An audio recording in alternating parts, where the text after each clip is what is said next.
No, this sermon requires I take off my robe. Is that okay? Okay. Okay. New Year's resolutions. Anyone here make them? A couple of you? Cool. The new hip thing to do is to not make them, I guess.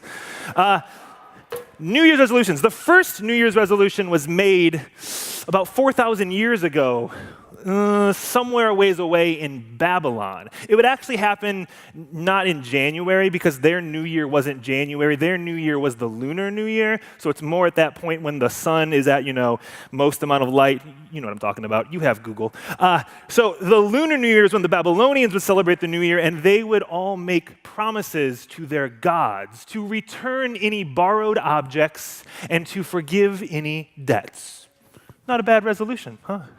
And then let's say about 2,000 years later, trust me, this is for the sermon, about 2,000 years later, they would find a new kind of ruler taking over the world, and we got the Romans. And the Romans decided to change the calendar, and they put the beginning of the year at January. It was a sunshine calendar instead of a lunar calendar. And January was named after the Roman god Janus. And it was when they would make all their promises and their pledges to Janus. And now, about 2,000 years after that, we make all these resolutions. The top 3 this year were things like exercise more, get healthy, and eat better. We make New Year's resolutions that tell us to do something, and to do something. But what's the difference between doing something and being something? We'll come back to all this in a minute. The text we saw today is Jesus getting baptized. Front row seats.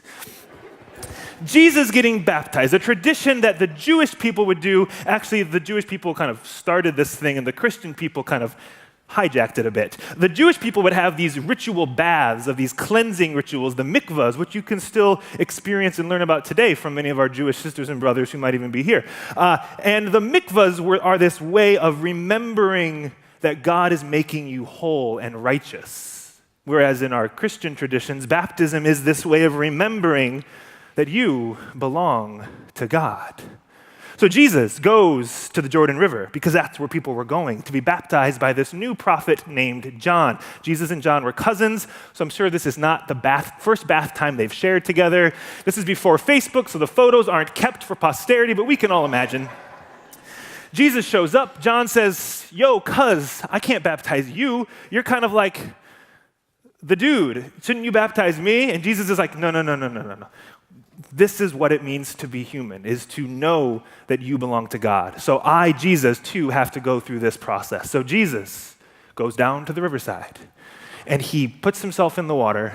John places him below the water, and he comes up, and there's a dove, and there's a voice.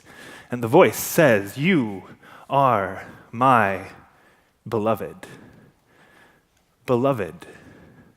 Look closely at that word. Now, put a space between the E and the L. Be loved. What does it mean to be beloved? It means to know that you are loved by God. Be loved. There are some things in our world that might tell us to be something else or to do something else. I don't know about you, but 2016 and even entering 2017 has given some spaces where I might not say I'm being loved, but I'm being afraid. Now, we may have grown up beyond fear of monsters in the closet, but maybe, just maybe, we still have a fear of certain monsters in certain cabinets in certain Washington, D.C. Whew. But the words that are echoed at every baptism, "You are God's beloved," remind us that we are not to be afraid. Fear is something we might experience, but it is not who you are. The Bible says over 100 times, "Do not be afraid." And then the writer in 1 John reminds us, "Perfect love casts out all fear." Do not be afraid. be loved. Because it is only when we can be loved that we might be love to the world around us. New Year's resolutions are often about doing. What about being? There's a world of difference between do and be. I don't know about you, but our world seems to perpetuate do. There's a lot of do in the world. Sermon jokes. It's very easy to get caught up in a current of momentum that tells us to do more in order to be more. I don't know about, just New York, for example, we have two paces, fast and faster, and we experience a perpetual frustration when we're slowed down by our arch nemesis called the tourist. No, come on, Dad, out of the way. Sorry, Dad. But think about it. When did you ever identify as a human doing? Probably more often than you'd like to admit. We will all quickly say, no, I'm not a human doing, I'm a human being who's just, at the whim and will of my schedule and to-do list. Oh, to-do list. Where's my to-be list? You are my beloved. Before we can do love, we must be love. Before we can join God and the people of God to do love in the world, we must remember that every time you touch water, it is a reminder that you belong to God. And at every baptism, the echo continues, you are God's beloved. Now, it's easy to get caught up in a world that tells you to do more. I've been there, and when I'm honest, I probably still am there far too much of the time. I don't know about you, but anytime life seems to just feel even more stressful, my answer is, okay, I'm really stressed out by all the things I need to do, therefore I will add some more things to do. Or, I have too many things to do, let me make a list. First thing on the list, make a list. Check. When life happens, as it will continue to do, we will be pulled in all these directions. Do. I once had a season of my life where I was living here in New York, working full-time at a church in Michigan, working part-time at a publisher in Minnesota, and going to seminary online. Not really the greatest moment of my human being. This past year, as I mentioned, was full of many things in my life. The end of 10 years of marriage, finding new love, and as you've heard, a new vocational trajectory. Now, there was a moment in that most immediate space of my life being literally flipped upside down, and I'm like, which way is up again? And I filled it with lots of things to do. That's when I started running again. I wanted to do something. I was feeling antsy, so I started running. That's when I bought this yoga mat, because I thought, that's what healthy people do, right? They buy yoga mats. And it's when I started eating lots of different foods. Some of it, not as good for me. It's probably not healthy to eat an entire box of Oreos in one sitting. But some of it a little more, like an organic orange. And I started making my own food. But I filled that space of my life, and maybe you've been there when your life is flipped, turned upside down. Take a minute, just sit, wrong song, sorry. When your life is turned upside down, you fill it with things to do. The end of my marriage, I filled my life with a huge list of things to do. I'm just going to go hang out with these people. I'm going to stay up till 3 a.m. playing video games. I'm going to edit 5,000 podcasts, because why not? Because no one can tell me not to. I'm going to eat all the Oreos. I'm going to buy all the yoga mats, just one actually. I'm going to run all of the miles, and then I hurt my ankle. It's very easy to fill our lives with things to do. It's very easy to put love on our to-do list. Perhaps it's on the wrong list, because love is not something we do. Love is something we be. Be loved so that we might be love to the world around us. Let's talk about a few practical examples. Because love can kind of be ethereal and, wishy-washy and like, ooh, yes, be love, great for a Hallmark movie, but now what? Running, or perhaps just walking, or any sort of movement that brings you from point A to point B. You can put on your shoes and move from here to there simply to do it. But what does it look like to be present with every step?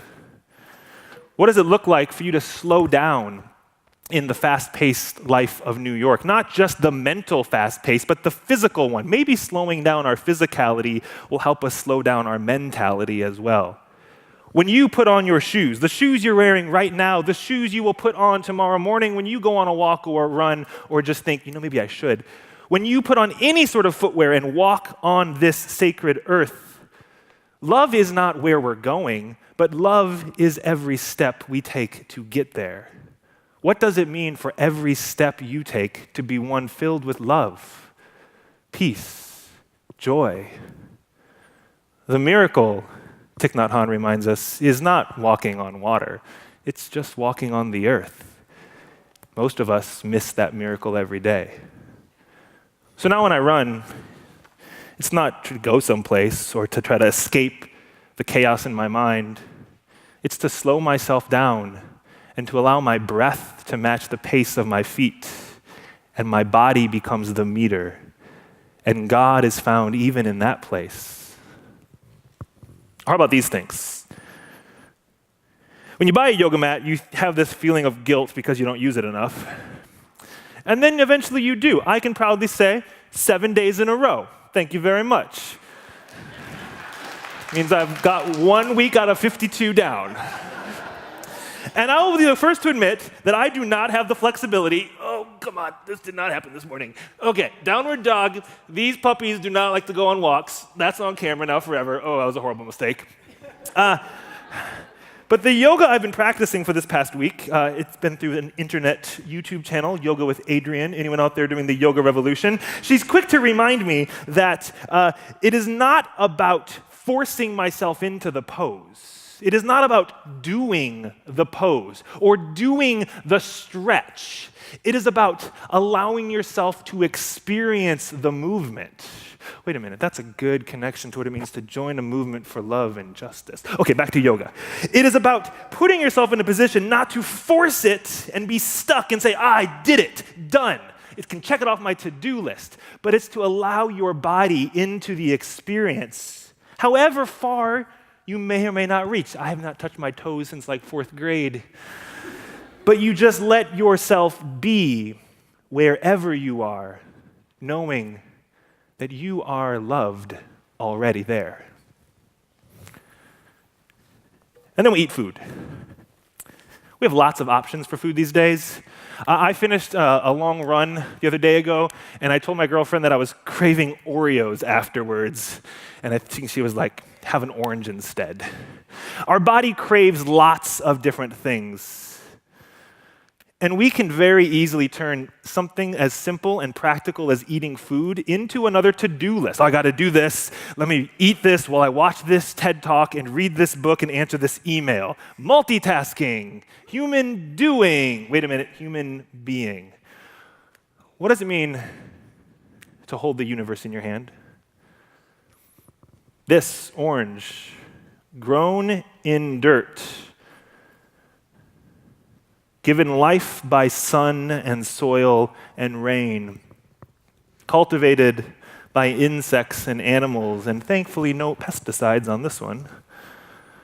What does it mean to hold the universe in your hand? Well, it simply means to open your eyes and realize that you often already do. And when we slow ourselves down, when we let the to-do list fall to the side and we let the to-be list rise to the surface, we can remember that even in moments as simple and daily as this, we are a part of something bigger than the corporate ladder you might be climbing, bigger than the relationship status you're trying to change, bigger than the family feud you are avoiding. You are a part of a universe held and grown in love. We are so often absent, but when we take a moment to be present, we can discover a universe in our very hands, and a God who's always loved us and who always will. So, Middle Church, as you enter this year with the resolutions you've made, or the resolutions you are hiding, or the resolutions you just want to avoid, don't put them on your to-do list. That one's long enough. First, start the to-be list. Because before we can do love, we must remember, beloved, that we must be love, period. Amen.